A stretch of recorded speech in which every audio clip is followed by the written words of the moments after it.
रात के तकरीबन 1:30 बजे थे।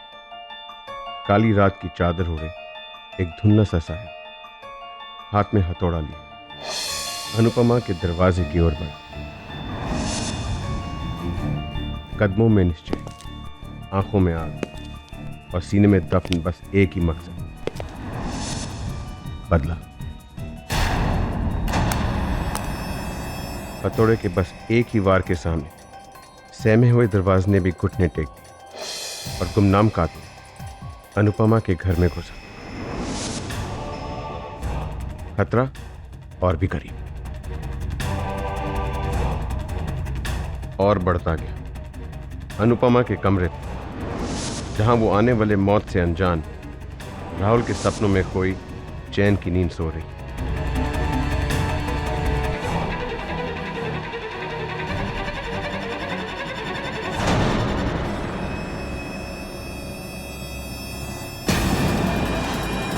लेकिन मौत का सामान वो हथौड़ा नहीं, वो गुलाबी दुपट्टा था।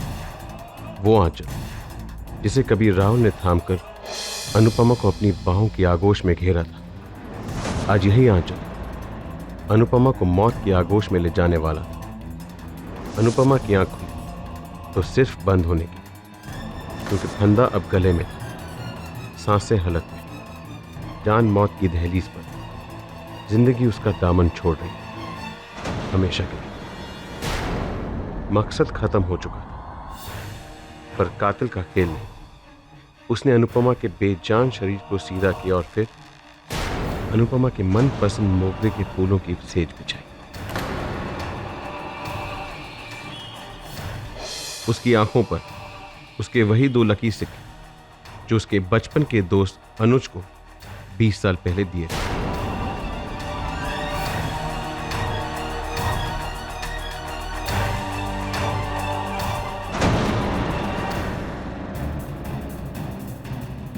और फिर कमरे में बजा साइड टेबल पर रखे पुराने ग्रामोफोन से अनुपमा और अनुज के बचपन के प्यार का वो गीत।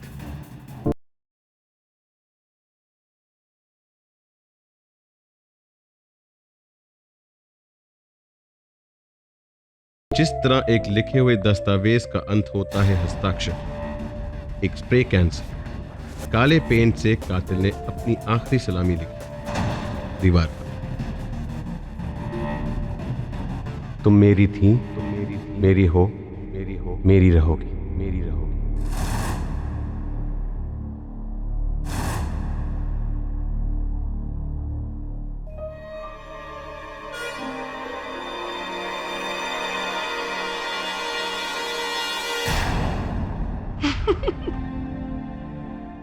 क्या दिल होता, तुमने तो मुझे डरा दिया। इतने बड़े मिस्ट्री राइटर जिनकी भयानक किताबें पढ़कर लाखों लोग डर के मारे सो नहीं पाते, उसकी बीवी ने उसे डरा दिया। अगर आपके फैंस ये बात सुनेंगे तो क्या कहेंगे, मिस्टर निखिल मिश्रा? मेरे फैंस अगर ये बात सुनेंगे तो यही कहेंगे, ये काफी समझदार और सुलझा हुआ राइटर है, अपनी बीवी से डरता है, सुखी रहेगा। अच्छा हाँ, तुमने जो आइडिया दिया था उस पर मैं अपनी नई नॉवेल के लास्ट चैप्टर को रिवाइज कर रहा हूँ। माइनर चेंजेस हैं, लेकिन थैंक्स टू यू काफी फर्क पड़ा। सुनो ना बाबा ना, इतनी रात को एक खून खराबे किस्से कहानी मुझे नहीं सुनना है। तुम और तुम्हारे मर्डर मिस्ट्रीज। कभी तो आदर्श बीवी की तरह बिहेव किया करो। तुम्हारे संकीपन को झेलती हूँ, क्या ये कम आदर्शवाद है? रात के 2 बजे, अब तक तो उल्लू भी सो गए होंगे। एक उल्लू है जो अभी तक जगा हुआ है। Raman sir, good morning, good evening या गुड नाइट का? गुड तो मेरे लिए तब होगा निखिल जब तुम अपनी ये पहली सीक्रेट नई किताब कंप्लीट कर दोगे। अच्छा, कहां तक आई तुम्हारी ये गाड़ी? आखिरी चैप्टर लिख रहा। आज फ्राइडे है, मंडे को पूरा का पूरा नॉवल आपके पब्लिशिंग हाउस भेज दूंगा। ये बात पिछले 8 फ्राइडे से तुम मुझसे कहते आ रहे हो निखिल। पता नहीं कब आएगा तुम्हारा ये मंडे। तुम्हारे फैंस की जो ये लंबी लाइन लगी है ना, उसमें सबसे आगे हम ही तो खड़े हैं, जो पूरी बेसब्री के साथ इंतजार कर रहे हैं तुम्हारी अगली सुपरहिट नॉवेल का। नहीं सर, आप मेरे फैन नहीं, आप मेरे मेंटोर, मेरे अन्नदाता। अगर आप नहीं छापेंगे तो मेरे लिखने का क्या फायदा? Monday, I promise. कहानी कैसे जा रही है आगे? यूं समझ लीजिए कि जान ले लेगी। Great great great. Good night. Well thanks. Dhawan साहब, उठा ही सही कभी हमारी भी तारीफ कर दिया कीजिए। भाई राइटर हम भी बुरे नहीं है, जो भी लिखते हैं दिल से लिखते हैं। और क्या? अरे सर, पिछली बार मेरी और उसकी बुक के सेल्स में सिर्फ 1000 कॉपीज का फर्क हाँ था। हाँ बिल्कुल। हम भी कुछ कम हिट राइटर नहीं है सर। वो बात नहीं है Tripathi, but just to quote Kali, है और भी दुनिया में लेखक बहुत अच्छे। निखिल मिश्रा का है अंदाज़े बयां ही कुछ और। Cheers. Cheers, gentlemen.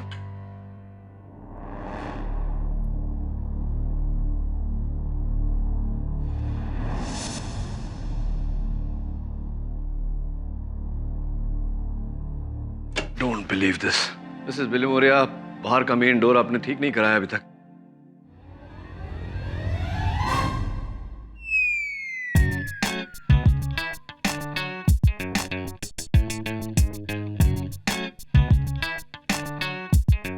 बू,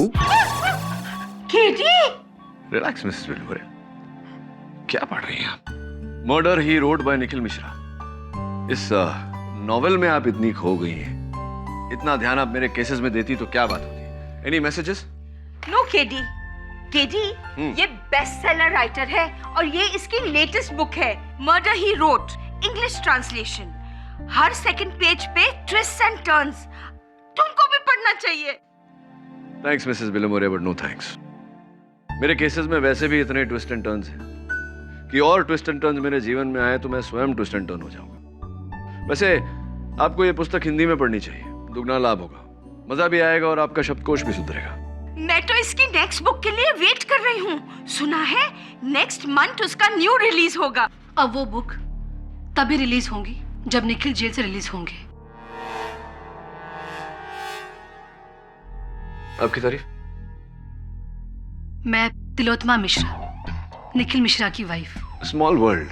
अभी अभी आपके पतिदेव के बारे में ही चर्चा हो रही थी। आज सुबह ही पुलिस ने निखिल को किसी रजनी कायस के मर्डर के लिए गिरफ्तार कर लिया है।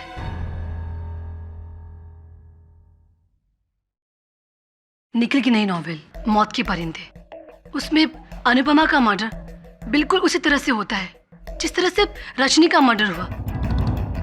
मेरा मतलब है कि हर डिटेल, हर चीज, सब कुछ same to same. Mrs Mishra, मुझे यहाँ कोई समस्या नजर नहीं आ रही। निखिल जी की पुस्तकें लाखों लोग पढ़ते हैं। हो सकता है किसी व्यक्ति ने ये पुस्तक पढ़कर उसकी नकल की हो। मैं आपकी इस बात को मान लेती अगर ये किताब छपी होती, मगर ये किताब मौत के परिंदे अब तक ये छपी भी नहीं है। निखिल इस किताब को लिख रहे हैं और इस किताब के बारे में सिवाय निखिल के किसी को नहीं पता था, किसी को भी नहीं। ऐसे आखिर हमारा सबसे बड़ा प्रतिद्वंदी हमारे रास्ते से हट ही गया। जनाब अपनी ही कहानी को हकीकत बनाने चले थे। भाई त्रिपाठी, मुझे तो लगता है कि इस बार का बेस्ट सेलर या तो तुम्हारा होगा या हमारा। सलमान भाई, जरा सोचो, जरा समझो। Bad publicity is also good publicity. इस विवाद के चलते लोगों में निखिल की किताब पढ़ने की उत्सुकता और बढ़ेगी, और अगर किसी तरह वो इस केस से छूट पाया ना, तो मान लीजिए मेरी बात, उसकी बुक के सेल्स 2 गुना नहीं 3 गुना बढ़ जाएंगे, और इस साल के सारे अवार्ड्स भी उसी की झोली में। कुछ समझे आप? बात तो सही है त्रिपाठी।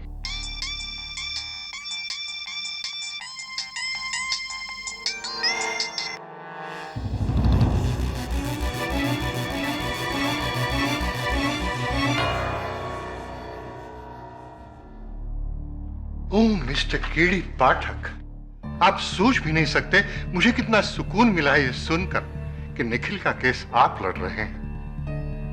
थैंक गॉड आप आ गए। देखिए, द बॉय इज इनोसेंट। आप प्लीज उसे बचा लीजिएगा, नहीं तो मैं जिंदगी भर अपने आप को माफ नहीं कर पाऊंगा। आप कौन? जी, ऐसा है कि एक तरह से उसके यहां होने का कारण मैं ही हूं। Please help him.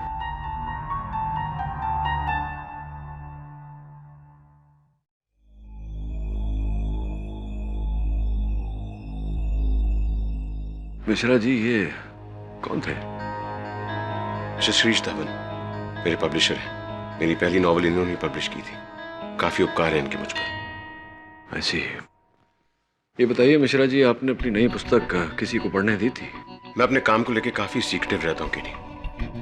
जब तक पहला ड्राफ्ट नहीं बन जाता मैं किसी को नहीं सुनाता। मिश्रा जी, स्पष्ट है कि कोई तो व्यक्ति है जिसने आपकी ये नई पुस्तक पढ़ी और फिर आपकी पटकथा की नकल करके रजनी कायस्थ की हत्या की। No chance.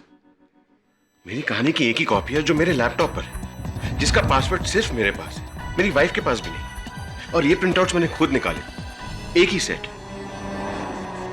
मुझे तो ऐसा लगता है कि किसी ने मेरी किताब पढ़ के नहीं बल्कि मेरा दिमाग पढ़ के खून किया है, मुझे फंसाने के लिए। रजनी को जानते थे आप? नहीं, सुना है कि वो किसी बड़े इंडस्ट्रियलिस्ट की बेटी थी, लेकिन जहां तक मेरी समझ है मेरी कहानी की पात्र अनुपमा और रजनी में कोई समानता नहीं। दोनों की हत्याओं में तो है। नहीं,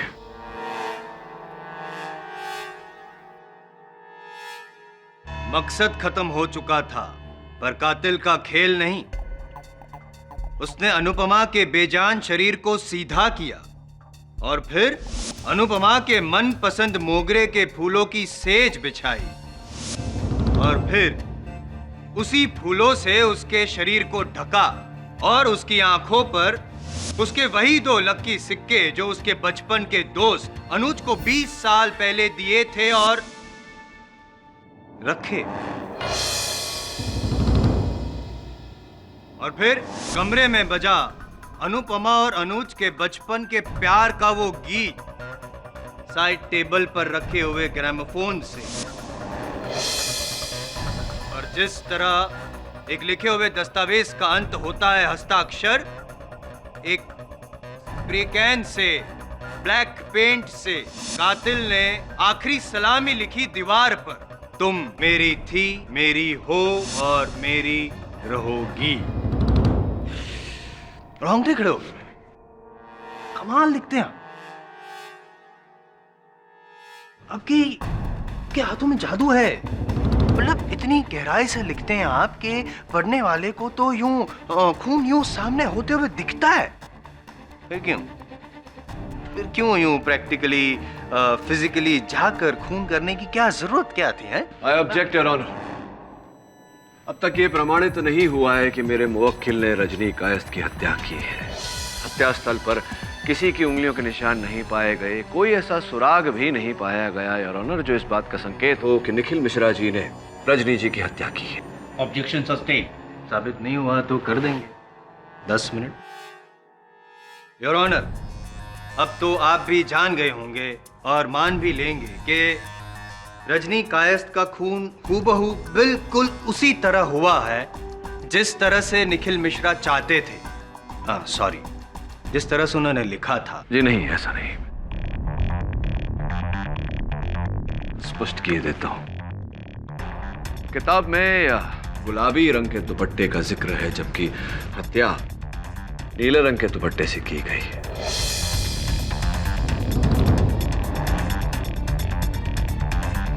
किताब में मोगरे के फूलों का जिक्र है, जबकि यहां तो चमेली के फूल हैं। और किताब में दीवार पर जो लिखावट थी वो काले रंग में लिखी गई थी, जबकि यहां लाल रंग का प्रयोग किया गया है। जायसवाल साहब, अंतर है।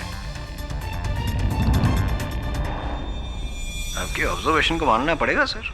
माना मैंने कि जो डिटेलिंग है उसमें कुछ अंतर है, लेकिन आप क्या मनवाना चाहते हैं ये समझ में नहीं आ रहा। मैं केवल इतना कहना चाहता हूं जायसवाल साहब कि ये हत्या मिश्रा जी ने नहीं, किसी और ने की है।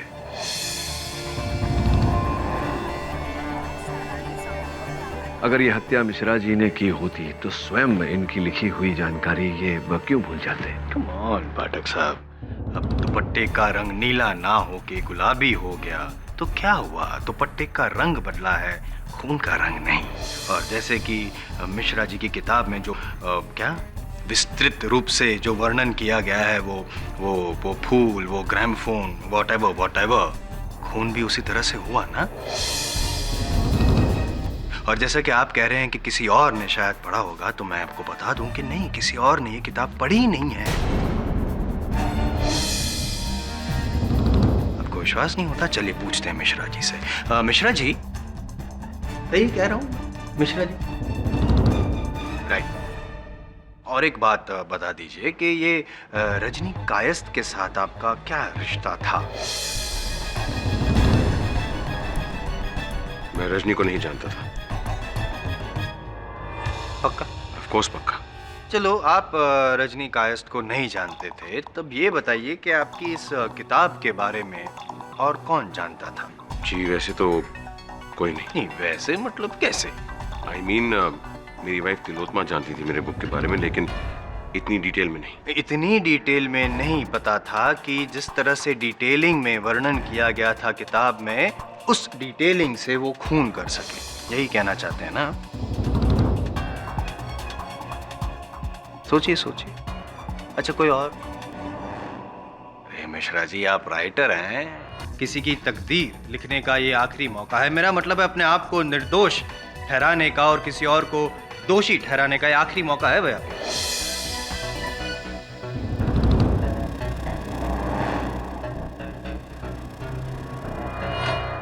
जी नहीं, ऐसा कोई और नहीं है जो मेरी किताब को इस बारीकी से जानता हो। प्रश्न है मेरे मन में जायसवाल साहब। मेरे लिए, इनके लिए? नहीं, आप ही के लिए, क्योंकि आप ही ने अभी कहा कि मिश्रा जी के अतिरिक्त और किसी को इनकी पुस्तक के बारे में ज्ञान नहीं था। तो मैं आपसे पूछना चाहता हूँ कि जब पुलिस ने इन्हें गिरफ्तार किया तो इन पर संदेह जाने का कारण ये था कि हत्या का वर्णन और इनकी पुस्तक में हत्या का वर्णन मेल खाते हैं। पुलिस को कैसे पता चला? पुलिस ने तो यह किताब पढ़ी नहीं थी। Am I right or am I right?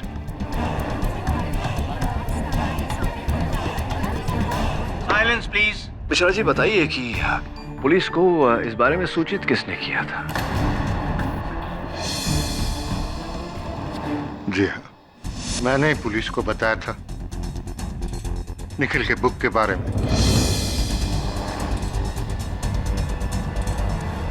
हाँ धवन साहब, ये तो हम जानते हैं। मेरा प्रश्न ये है कि निखिल जी के कथन के अनुसार केवल ये ही जानते थे अपनी पुस्तक के बारे में। आपको इस पुस्तक की जानकारी कहाँ से मिली? पिछले महीने निखिल अपना लैपटॉप लेकर मेरे ऑफिस में आया था, अपने प्रोग्रेस के बारे में बताने के लिए। खुद तो उसने अपनी किताब के बारे में कुछ नहीं बताया, बट आई वॉज क्यूरियस। इसलिए जब वो उठकर बाथरूम चला गया, मैंने उसके लैपटॉप को घुमाकर जो उसने लिखा था पढ़ लिया।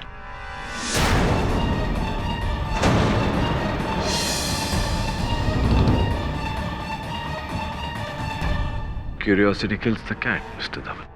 Anyway, बाथरूम जाकर लौटने को 5-10 मिनट लगते हैं। ताज्जुब है कि आपने इतने कम समय में पूरी पुस्तक पढ़ ली। नहीं,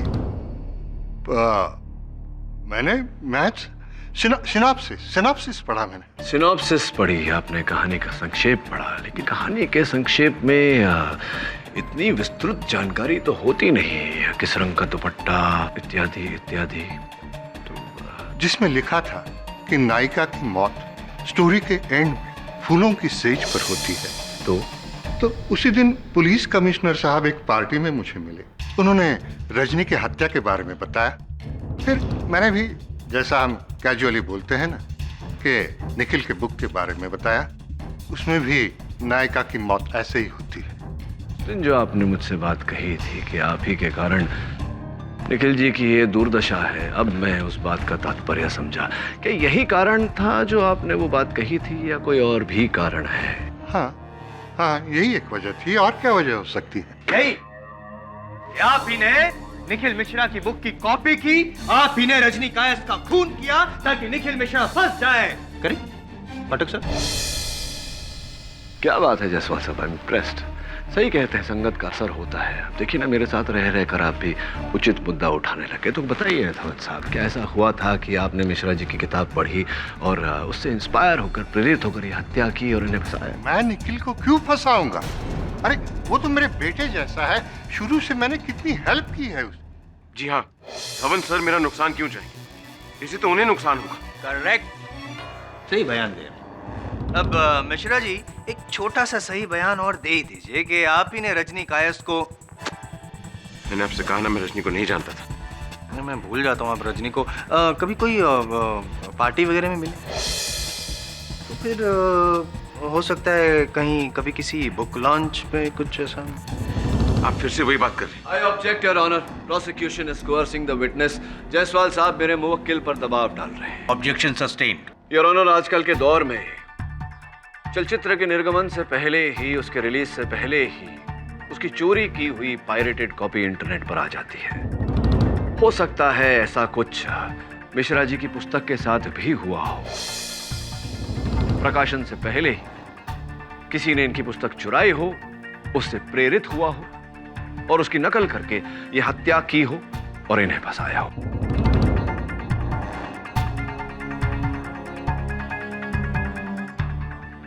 सवाल, पाठक साहब सिर्फ सवाल उठा रहे हैं जो कोई भी उठा सकता है और ऑनर। कब, क्यों, कहां, कैसे, अदालत में तो ये सब चलते रहता है, लेकिन जवाब, जब तक सवाल का जवाब ना हो तब तक सवाल में दम नहीं होता है। मैं सवाल पूछने के साथ साथ जायसवाल साहब किसी को अपनी कुर्सी से उठाकर यहां तक लाना चाह रहा था ताकि वो यहां आकर मेरे प्रश्न का उत्तर दे।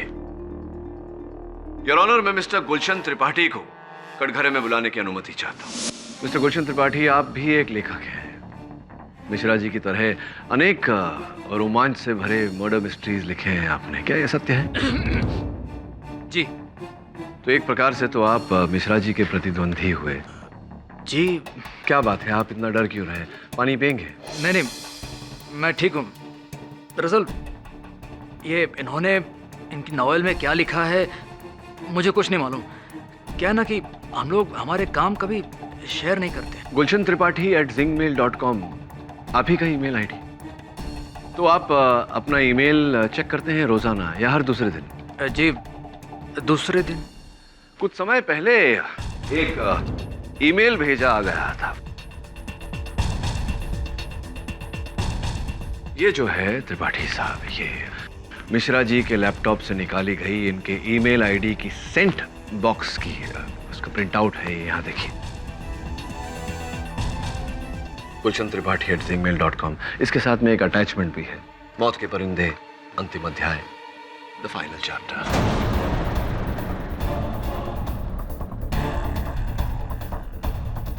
मैंने गुलशन को कभी अपनी किताब या उसका कोई भी हिस्सा कभी भी मेल नहीं किया। मैं जानता हूं कि आपने नहीं भेजा, इसलिए मैं चाहता हूं कि अब त्रिपाठी साहब ही हमको बताए कि ये ईमेल अंततः आपको भेजा किसने? किसने?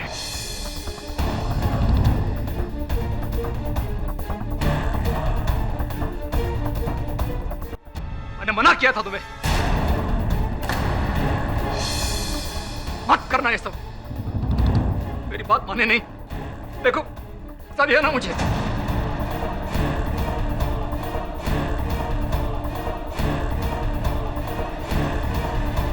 तिलोत्मा, मैंने ही गुलशन को निखिल की किताब का आखिरी चैप्टर मेल किया था।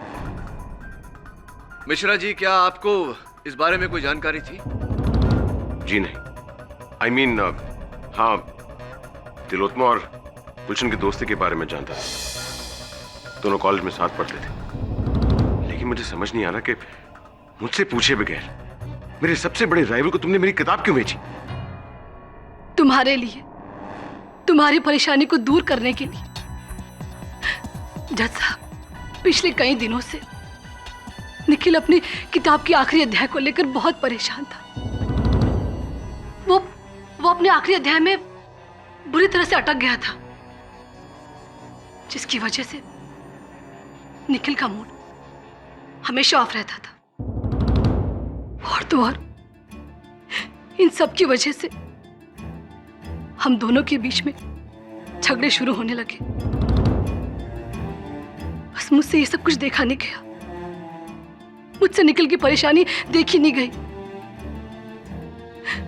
इसलिए मैंने मदद के लिए ईशन को फोन किया। क्या मुझे निखिल की नई बुक का ड्राफ्ट मेल करना चाहती हो? मगर क्यों? ताकि तुम वो आखिरी चैप्टर पढ़कर निखिल की मदद कर सको, उसे कोई सलाह दे सको, जिससे वो अपनी बुक पूरी कर सके। गुलशन, मैं जानती हूँ कि निखिल की तरह तुम भी एक एक्सपर्ट मिस्ट्री राइटर हो। वो मेरी सलाह क्यों लेगा? तुम जानती हो ना, वो तो मुझसे चिढ़ता है।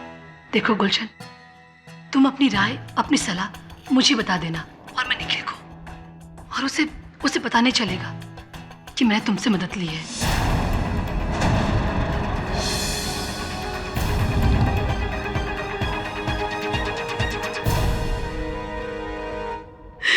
जज साहब, मैं सिर्फ और सिर्फ अपने घर में शांति चाहती थी। निखिल, मेरा यकीन मानो, मेरा कोई बुरा मकसद नहीं था मेरा कोई बुरा मकसद।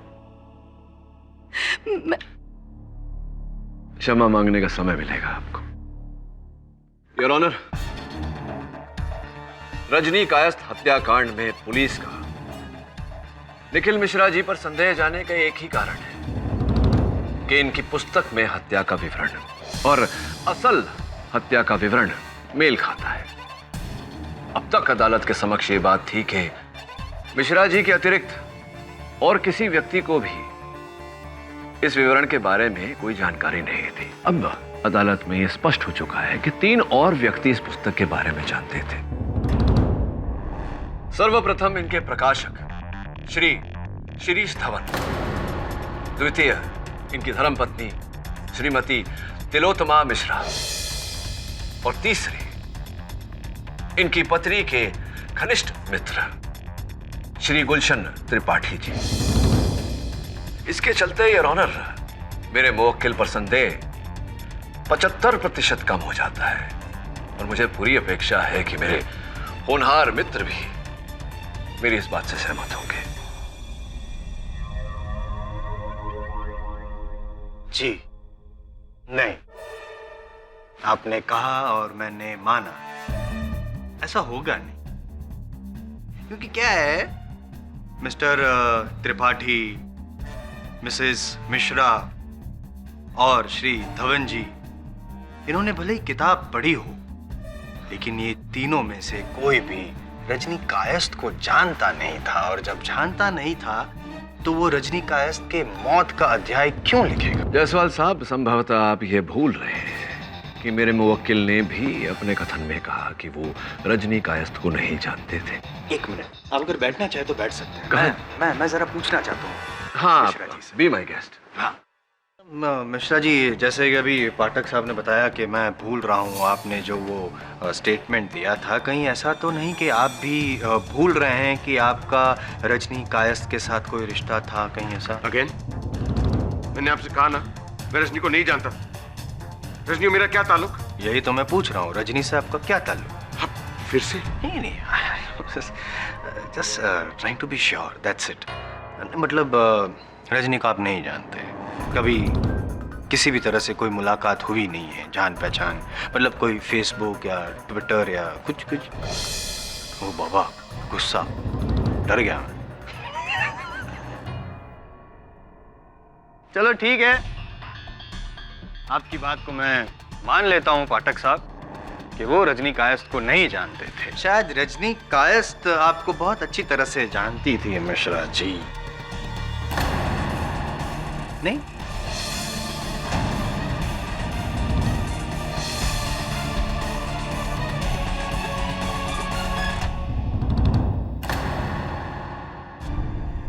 Your honour.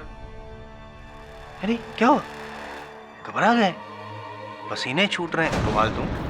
नहीं, देखो, एक ऑप्शन ये भी है, जैसे आपकी नॉवेल्स में होता है कि ये आप है ही नहीं, आपका जुड़वा भाई, या तो फिर आपका हम शक्ल है, ऐसा कुछ। I love this part.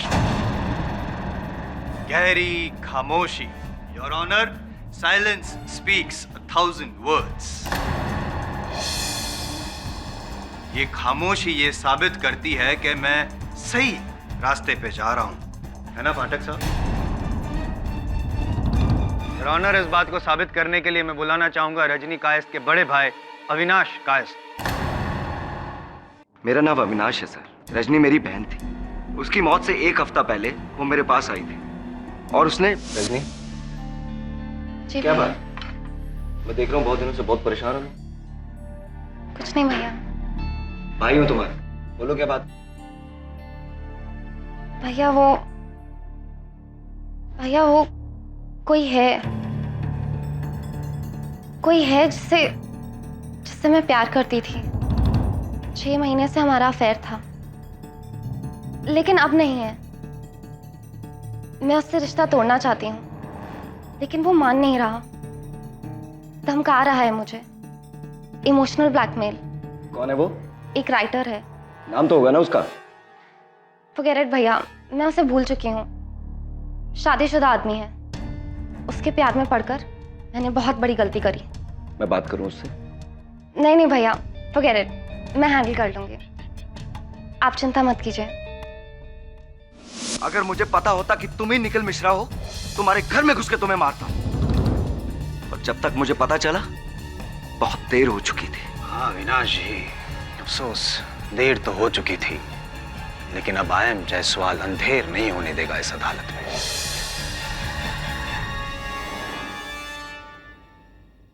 Mishra ji, come on, बोलिए ना, let us know the fact. बता दीजिए ना, बताइए सच क्या है। बता दीजिए अदालत को, क्या आप रजनी कायस्थ को जानते थे और आपने रजनी कायस्थ का खून किया है? जी, मैं रजनी को एक बुक कॉन्फ्रेंस में मिला था। 6 महीनों से हमारा अफेयर चल रहा था।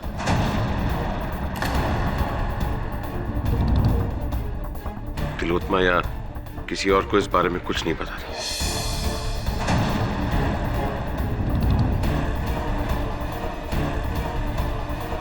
लेकिन इतना ही सच है, मैंने उसे नहीं मारा है। I haven't killed her. Leave it to me to prove it, whether you killed her or not. ये मैं बताऊंगा कि आपने रजनी कायस्थ को क्यों मारा, क्योंकि वो आपको छोड़ना चाहती थी। आप उसे धमका रहे थे, लेकिन धमकी का कोई असर नहीं हुआ, तो आखिरी रास्ता खून। The fiction became the fact.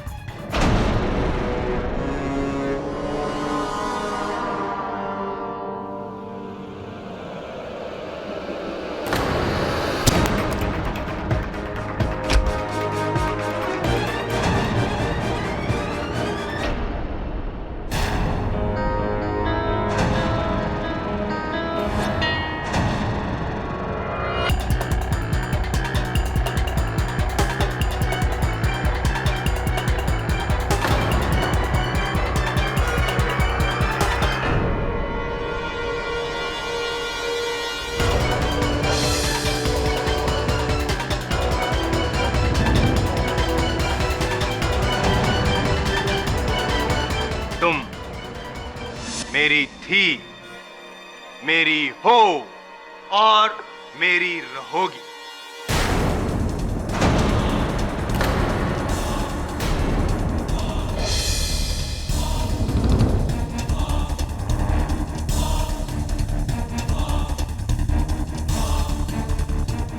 रॉनर, इसी के साथ किस्से और कहानी का दी एंड।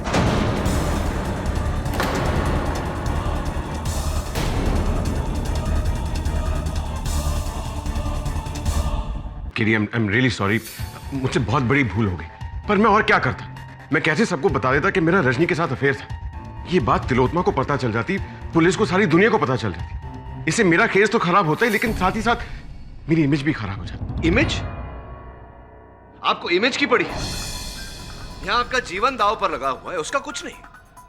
अब इसके बाद तो प्रोसिक्यूशन को छोड़िए, मुझे संदेह हो रहा है कि रजनी की हत्या आपने की है, किसी और को नहीं। मुझे तो बताना चाहिए था। KD, I am really sorry. अच्छा, एक बात है जो मैंने किसी को नहीं बताई। बताइए, क्या है? ये है कि मैंने तुमसे कहा था कि मैंने अपनी कहानी किसी के साथ शेयर नहीं की थी, लेकिन अपनी अधूरी नॉवल की कॉपी मैंने रजनी को दी थी। सुपर्ब, कमाल करते हैं आप मिश्रा जी। एक तो इतना बड़ा सच मुझसे छुपाया, और फिर आपने अपने उपन्यास की कॉपी रजनी को दी, ये बात भी नहीं बताई। अब बता रहे हैं। दरअसल बात यह है कि वो मेरी बहुत बड़ी फैन थी, और मैंने उससे वादा किया था कि अपनी नॉवल मौत के परिंदे की पहली कॉपी उससे ही लूंगा।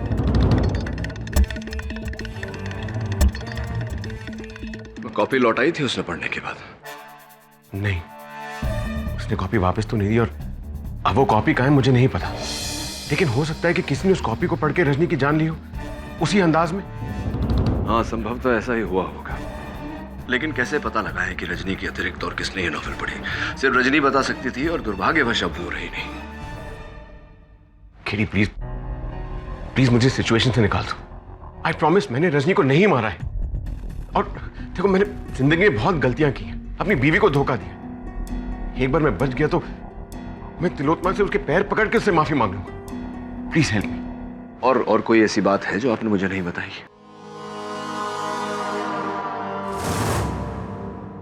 और फिर मानो कि मंजुला इस दुनिया से अचानक गायब हो गई। ना उसकी कोई खबर, ना कोई निशान। फिर 8 दिन बाद जब वो ऑफिस नहीं है, ना उसने अपना फोन उठाया, ना घर का दरवाजा खोला। उसकी बहन शामली को शक, और उसने पुलिस को फोन किया और वहां पहुंची। सर, 2 हफ्तों से हम दिल्ली से कांटेक्ट करने की कोशिश कर रहे हैं। दीदी ना कोई फोन उठा रही है और ना कोई रिप्लाई कर रही है, और यहाँ आके देखा कि दरवाजा लॉक है। हम देखते हैं। पुलिस दरवाजा तोड़कर घर में घुसी। एक घर जो खामोश गवाह की तरह एक घिनौना राज छिपाए हुए था।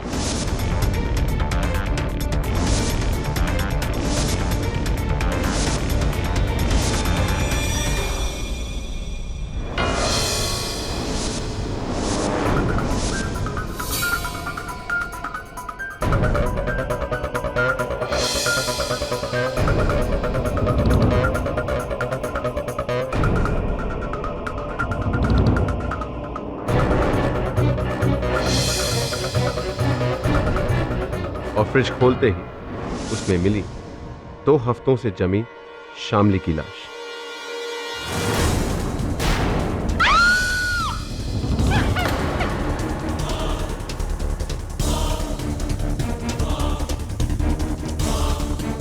एक डोर से ऐसे बंधी हुई जैसे वो एक तोहफा।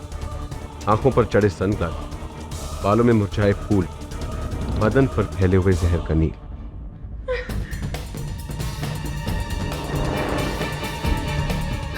दीदी की फोटो मिला है। निखिल मिश्रा, उसकी एक और प्रेम कहानी। 19 जून का डेट। 19 जून से लाश इस फ्रिज में है। इसके 1 दिन बाद रजनी कायस्थ का खून हुआ था, 20 जून को, जब निखिल मिश्रा आजाद था। एक और कत्ल।